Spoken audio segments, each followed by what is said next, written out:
विद्यार्थियों, माता-पिता, अभिभावकों व राष्ट्र के कर्णधारों के नाम। ब्रह्मनिष्ठ संत श्री आशाराम जी बापू का पूजनीय संदेश। हमारा देश का भविष्य हमारी युवा पीढ़ी पर निर्भर है, किंतु उचित मार्गदर्शन के अभाव में वह आज गुमराह हो रही है। पाश्चात्य भोगवादी सभ्यता के दुष्प्रभाव से उसके यौवन का ह्रास होता जा रहा है। विभिन्न पत्रिकाओं और समाचार पत्रों के द्वारा तथाकथित पाश्चात्य मनोविज्ञान से प्रभावित मनोचिकित्सक व सेक्सोलॉजिस्ट युवा छात्र छात्राओं को चरित्र, संयम और नैतिकता से भ्रष्ट कर रहे हैं।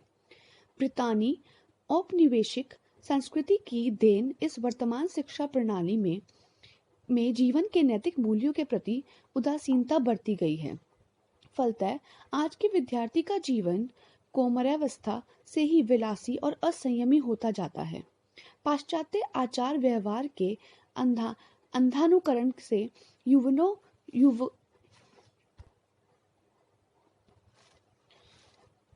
युवानों में जो फैशन परस्ती, अशुद्ध आहार विहार के सेवन की प्रवृत्ति, कुसंग, अभद्रता, चलचित्र प्रेम आदि बढ़ रहे हैं, उनसे दिनों दिन उनका पतन होता जा रहा है। वे निर्बल और कामी बनते जा रहे हैं। उनकी इस अवदशा को देखकर ऐसा लगता है कि वे संयमी जीवन की, ब्रह्मचर्य की महिमा से सर्वथा अनभिज्ञ हैं। लाखों नहीं करोड़ों करोड़ों छात्र छात्राएं अज्ञानतावश अपने तन मन के मूल ऊर्जा स्रोत का व्यर्थ में क्षय कर पूरा जीवन दीनता, हीनता, दुर्बलता में तबाह कर देते हैं और सामाजिक अपयश के भय से मन ही मन कष्ट झेलते रहते हैं। इससे उनका शारीरिक मानसिक स्वास्थ्य चौपट हो जाता है और सामान्य शारीरिक मानसिक विकास भी नहीं हो पाता। ऐसे युवक युवतियां रक्तताल्पता, विस्मरण तथा दुर्बलता से पीड़ित रहते हैं। यही वजह है कि हमारे देश में औषधालयों, चिकित्सालयों, हजारों प्रकार की एलोपैथिक दवाइयों, इंजेक्शनों आदि की लगातार वृद्धि होती जा रही है। असंख्य डॉक्टरों ने अपनी अपनी दुकानें खोल रखी हैं, फिर भी रोग एवं रोगियों की संख्या बढ़ती ही जा रही है। इसका मूल कारण क्या है? दुर्व्यसन तथा अनैतिक, अप्राकृतिक एवं अमर्यादित मैथुन द्वारा वीर्य की क्षति। इससे रोग प्रतिकारक शक्ति घटती है, जीवन शक्ति का ह्रास होता है। इस देश को यदि जगत गुरु के पद पर आसीन होना है, विश्व सभ्यता एवं विश्व संस्कृति का सिरमौर बनना है, उन्नत स्थान फिर से प्राप्त करना है, तो यहाँ की संतानों को चाहिए कि वह संयम के महत्व को समझे और सतत सावधान रहकर सख्ती से इसका पालन। ब्रह्मचर्य के द्वारा ही हमारी युवा पीढ़ी अपने व्यक्तित्व का संतुलित एवं श्रेष्ठतर विकास कर सकती है। ब्रह्मचर्य के पालन से बुद्धि कुशाग्र बनती है, रोग प्रतिकारक शक्ति बढ़ती है तथा महान से महान लक्ष्य निर्धारित करने एवं उसे संपादित करने का उत्साह उभरता है। संकल्प में दृढ़ता आती है, मनोबल पुष्ट होता है। आध्यात्मिक विकास का मूल भी ब्रह्मचर्य ही है। हमारा देश औद्योगिक, तकनीकी और आर्थिक क्षेत्र में चाहे कितना भी विकास कर ले, समृद्धि प्राप्त कर ले, फिर भी यदि युवा धन की सुरक्षा न हो पाई तो यह भौतिक विकास अंत में महाविनाश की ओर ही ले जाएगा, क्योंकि संयम, सदाचार आदि के परिपालन से ही कोई भी सामाजिक व्यवस्था सुचारू रूप से चल सकती है। भारत का सर्वांगीण विकास सच्चरित्र एवं संयमी युवा धन पर ही आधारित है।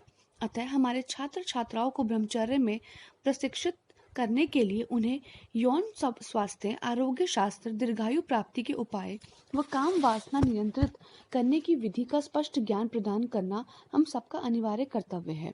इसकी अवहेलना करना हमारे देश व समाज के हित में नहीं है। यौवन की सुरक्षा से ही सुदृढ़ राष्ट्र का निर्माण हो सकता है। यौवन सुरक्षा। शरीर धर्म का साधन है, इसी से सारी साधनाएं संपन्न होती हैं। यदि शरीर कमजोर हो तो मन भी कमजोर पड़ जाता है। कोई भी कार्य सफलतापूर्वक करना हो तो तन मन दोनों स्वस्थ होने चाहिए। जिन्होंने विषय विकारों में अपनी नाड़ी शक्ति कमजोर कर दी है, अपने औज तेज को नष्ट कर दिया है, वे साधना की हिम्मत नहीं जुटा पाते। किंतु शरीर कमजोर होने पर भी जो विकारों में नहीं गिरते, उनका मन सेवा साधना से पुष्ट होता है। साधना करने की क्षमता होते हुए भी युवा वर्ग संसार की चकाचौंध से प्रभावित हो विकारी सुखों में अपना औज तेज बिखेर के हताशा, निराशा, विफलता व खिन्नता का शिकार हो जाता है। अपनी वीर शक्ति का महत्व न समझने के कारण बुरी आदतों में पड़कर उसे खर्च कर देता है, फिर जिंदगी भर पछताता रहता है। ऐसे युवक किसी को अपना दुख दर्द नहीं सुना पाते। अब मन और शरीर कमजोर हो गए, संसार उनके लिए दुखालय हो गया, ईश्वर प्राप्ति उनके लिए असंभव हो गई। अब संसार में रोते रोते जीवन घसीटना ही रहा। इसलिए हर युग में महापुरुष ब्रह्मचर्य पर जोर देते आए हैं। जिस व्यक्ति के जीवन में संयम नहीं है, वह ना तो स्वयं ही ठीक से उन्नति कर पाता है और न ही समाज में कोई महान कार्य कर पाता है। ऐसे व्यक्तियों से बना हुआ समाज और देश भी सच्ची सुख शांति व आध्यात्मिक उन्नति में पिछड़ जाता है। ब्रह्मचर्य क्या है? सर्व अवस्थाओं में मन, वचन और कर्म तीनों से मैथुन का सदैव त्याग हो, उसे ब्रह्मचर्य कहते हैं। भगवान वेद व्यास जी ने कहा है, विषय इंद्रियों द्वारा प्राप्त होने वाले सुख का संयम पूर्वक त्याग करना ब्रह्मचर्य है। भगवान शिव कहते हैं, हे पार्वती, बिंदु अर्थात वीर्य रक्षण सिद्ध होने के बाद कौन सी सिद्धि है जो साधक को प्राप्त नहीं हो सकती? साधना द्वारा जो साधक अपने वीर्य को ऊर्ध्वगामी बनाकर योग मार्ग में आगे बढ़ते हैं, वे कई प्रकार की सिद्धियों के मालिक बन जाते हैं। ऊर्ध्वगामी योगी के चरणों में समस्त सिद्धियां दासी बनकर रहती हैं। ऐसा पुरुष आत्म साक्षात्कार जल्दी कर सकता है। देवताओं के देवत्व भी इसी ब्रह्मचर्य के द्वारा प्राप्त हुआ है। ब्रह्मचर्य बड़ा गुण है जिससे मनुष्य को नित्य मदद मिलती है। वह जीवन के सब प्रकार के खतरों में सहायता मिलती है। ब्रह्मचर्य रूपी तप से देवों ने मृत्यु को जीत लिया है। देवराज इंद्र ने भी ब्रह्मचर्य के प्रताप से ही देवताओं से अधिक सुख व उच्च पद को प्राप्त किया है। ब्रह्मचर्य उत्कृष्ट तप है। ऐसे तो तपस्वी लोग कई प्रकार के तप करते हैं, परंतु ब्रह्मचर्य के बारे में भगवान शंकर कहते हैं, ब्रह्मचर्य ही उत्कृष्ट तप है। इससे बढ़कर तपश्चर्या तीनों लोकों में दूसरी नहीं हो सकती। ऊर्ध्वगामी पुरुष इस लोक में मनुष्य रूप में प्रत्यक्ष देवता ही है। जैन शास्त्रों में भी इसे उत्कृष्ट तप बताया गया है। ब्रह्मचर्य सब तपों में उत्तम तप है। वीर्य रक्षण ही जीवन है। वीर्य इस शरीर रूपी नगर का एक तरीके से राजा ही है। यह राजा यदि पुष्ट है, बलवान है, तो योग रूपी शत्रु कभी शरीर रूपी नगर पर आक्रमण नहीं करते। जिसका वीर्य रूपी राजा निर्बल है, उस शरीर रूपी नगर को कोई रोग रूपी शत्रु आकर घेर लेते हैं। इसलिए कहा गया है, वीरनाश ही मृत्यु है और बिंदुर्षण ही जीवन है। जैन ग्रंथों में अब ब्रह्मचर्य को पाप बताया गया है। अब ब्रह्मचर्य घोर प्रमाद रूप पाप है। अथर्ववेद में ब्रह्मचर्य को उत्कृष्ट व्रत की संज्ञा दी गई है। ब्रह्मचर्य परम बल है, ऐसा वैदिक शास्त्र में कहा गया है। वीर्य रक्षण की महिमा सभी सत्पुरुषों ने गाई है। योगीराज गोरखनाथ ने कहा है, पति के वियोग में कामिनी तड़पती है, वह वीर्य पतन होने पर योगी पश्चाताप करता है। भगवान शंकर ने तो यहाँ तक कह दिया है, इस ब्रह्मचर्य के प्रताप से ही मेरी ऐसी महान महिमा हुई है। आधुनिक चिकित्सकों का मत। यूरोप के प्रतिष्ठित चिकित्सक भी भारतीय योगियों के कथन का समर्थन करते हैं। डॉक्टर निकोल कहते हैं, यह एक वैश्विक व दैहिक तथ्य है कि शरीर के सर्वोत्तम रक्त से स्त्री तथा पुरुष दोनों ही जातियों में प्रजनन तत्व बनते हैं। शुद्ध व व्यवस्थित जीवन में यह तत्व पुनः अवशोषित हो जाता है। यह सूक्ष्मतम मस्तिष्क, स्नायु तथा मांसपेशियों का निर्माण करने के लिए तैयार होकर पुनः परिसंचरण में जाता है।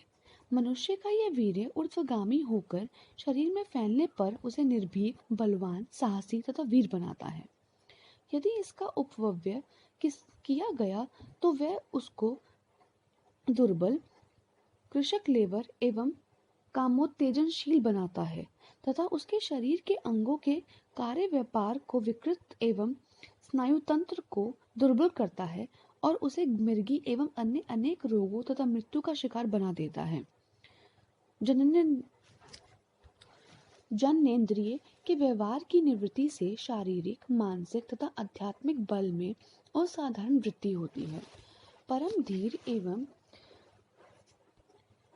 अध्यवसायी वैज्ञानिकों के अनुसंधानों से पता चला है कि जब कभी भी वीर्य को सुरक्षित रखा जाता है तथा इस प्रकार शरीर में उसका पुनः अवशोषण किया जाता है तो वह रक्त को समृद्ध व मस्तिष्क को बलवान बनाता है। डॉक्टर डियो लुई कहते हैं, शारीरिक बल, मानसिक औज तथा बौद्धिक कुशाग्रता के लिए इस तत्व यानी कि वीर्य का संरक्षण परम आवश्यक है। Doctor E.P. मिलर लिखते हैं, शुक्र स्राव का स्वैच्छिक या अनैच्छिक अपव्यय जीवन शक्ति का प्रत्यक्ष अपव्यय है। यह प्रायः सभी स्वीकार करते हैं कि रक्त के सर्वोत्तम तत्व शुक्र स्राव की संरचना में प्रवेश कर जाते हैं। यदि यह निष्कर्ष ठीक है तो इसका अर्थ यह हुआ कि व्यक्ति के कल्याण के लिए जीवन में ब्रह्मचर्य परम आवश्यक है। पश्चिम के प्रख्यात चिकित्सक कहते हैं कि वीर्यस्य से विशेषकर तरुणावस्था में अनेक रोग उत्पन्न होते हैं। वे है शरीर में व्रण, चेहरे पर मुहासे या विस्फोट, नेत्रों में चतुर्दिक नीली रेखाएं, दाढ़ी का अभाव, धसे हुए नेत्र, रक्त क्षीणता से पीला चेहरा, स्मृति नाश, दृष्टि की क्षीणता, मूत्र के साथ वीर्य स्खलन, अंडकोश की वृद्धि, अंडकोशों में पीड़ा, दुर्बलता, निद्रालुता, आलस्य, उदासी, हृदय कम, श्वास अवरोध या कष्ट श्वास, पृष्ठशूल, कटिवात, शरीरोवेदना, संधि पीड़ा, दुर्बल वृक्क, निद्रा में मूल निकल जाना, मानसिक अस्थिरता, विचार शक्ति का अभाव, दुस्वप्न, स्वप्न दोष व मानसिक अशांति। उपरोक्त योगों को मिटाने का एकमात्र इलाज ब्रह्मचर्य है। ब्रह्मचर्य पालन के नियम प्रयोग मदद करेंगे। 80 ग्राम आंवला चूर्ण और 20 ग्राम हल्दी चूर्ण का मिश्रण बना लो। सुबह शाम 3-3 ग्राम यह मिश्रण फाँकने से 8 से 10 दिन में ही उपरोक्त सभी रोगों से चमत्कारिक लाभ होगा और वीर रक्षा में मदद मिलेगी। ओम अरेमाय नमः। ओम अरेमाय नमः मंत्र ब्रह्मचर्य के लिए बड़ा महत्वपूर्ण है। स्थल बस्ती भी वीर रक्षा का अमोघ उपाय है। लेटकर श्वास बाहर निकालें और अश्विनी मुद्रा अर्थात गुदा द्वार का आकुंचन प्रसरण श्वास बाहर ही रोक कर करें।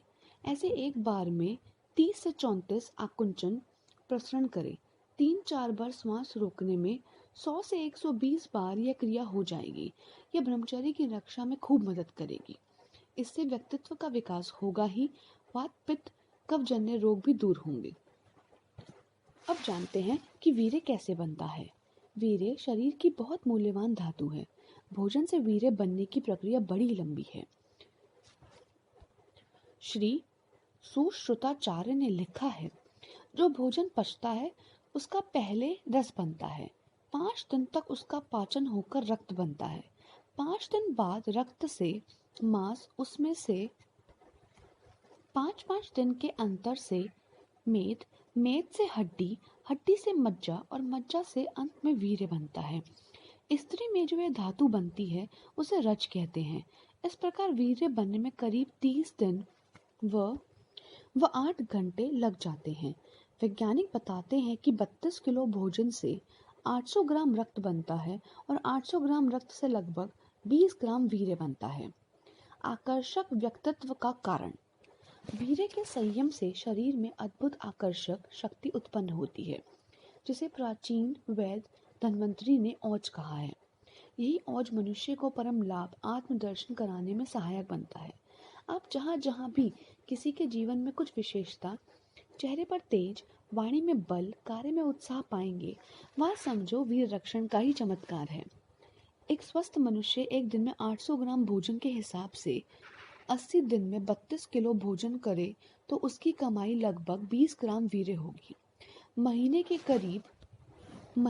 करीब 15 ग्राम हुई और 15 ग्राम या इससे कुछ अधिक वीर्य एक बार के मैथुन में ही खर्च हो जाता है।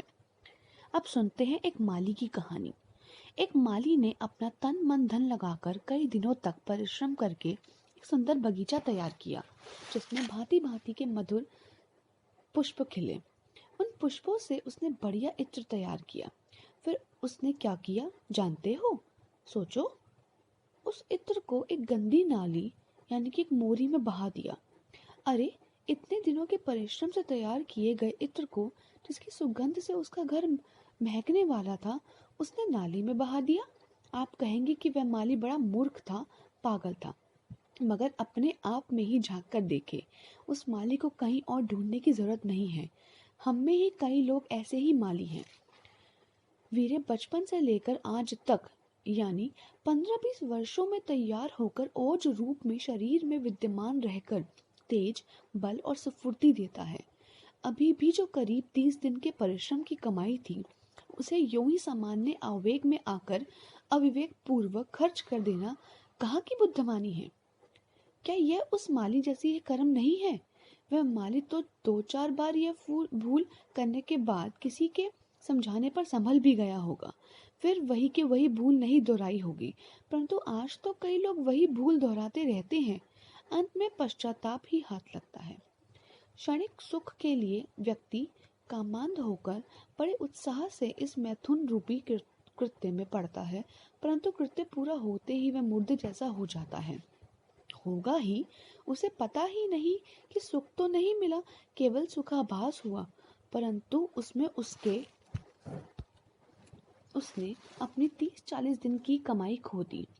युवावस्था आने तक वीर्य संचय होता है, वह शरीर में ओज के रूप में स्थित रहता है। वीर्य रक्षा से वह तो नष्ट होता ही है, वीर्य क्षय से तो वह नष्ट होता ही है। साथ ही अति मैथुन से हड्डियों में से भी कुछ सफेद अंश निकलने लगता है, जिससे युवक अत्यधिक कमजोर होकर नपुंसक भी बन जाते हैं। फिर वे किसी के सम्मुख आंख उठाकर भी नहीं देख पाते। उनका जीवन नारकीय बन जाता है। वीर्य रक्षण का इतना महत्व होने के कारण ही कब मैथुन करना, किससे करना, जीवन में कितनी बार करना आदि निर्देश हमारे ऋषि मुनियों ने शास्त्र में कहे हैं। सृष्टि कर्म के लिए मैथुन एक प्राकृतिक व्यवस्था। शरीर से वीर्य व्यय या कोई क्षणिक सुख के लिए प्रकृति की व्यवस्था नहीं है। संतान उन्नति या उत्पत्ति के लिए इसका वास्तविक उपयोग है। यह सृष्टि चलती रहे, इसके लिए संतान उत्पत्ति होना जरूरी है। प्रकृति में हर प्रकार की वनस्पति व प्राणी वर्ग में यह काम प्रवृत्ति स्वभावतः पाई जाती है। इसके वशीभूत होकर हर प्राणी मैथुन करता है व उसका सुख भी उसे मिलता है, किंतु इस प्राकृतिक व्यवस्था को ही बार बार क्षणिक सुख का आधार बना लेना कहाँ की बुद्धिमानी है। पशु भी अपनी ऋतु के अनुसार ही काम वृत्ति में प्रवृत्त होते हैं और स्वस्थ रहते हैं, तो क्या मनुष्य पशु वर्ग से भी गया बीता है? पशुओं में तो बुद्धि तत्व विकसित नहीं होता, पर मनुष्य में तो उसका पूर्ण विकास होता है। भोजन करना, भयभीत होना, मैथुन करना और सो जाना, यह तो पशु भी करते हैं। पशु शरीर में रहकर हम ये सब करते आए हैं।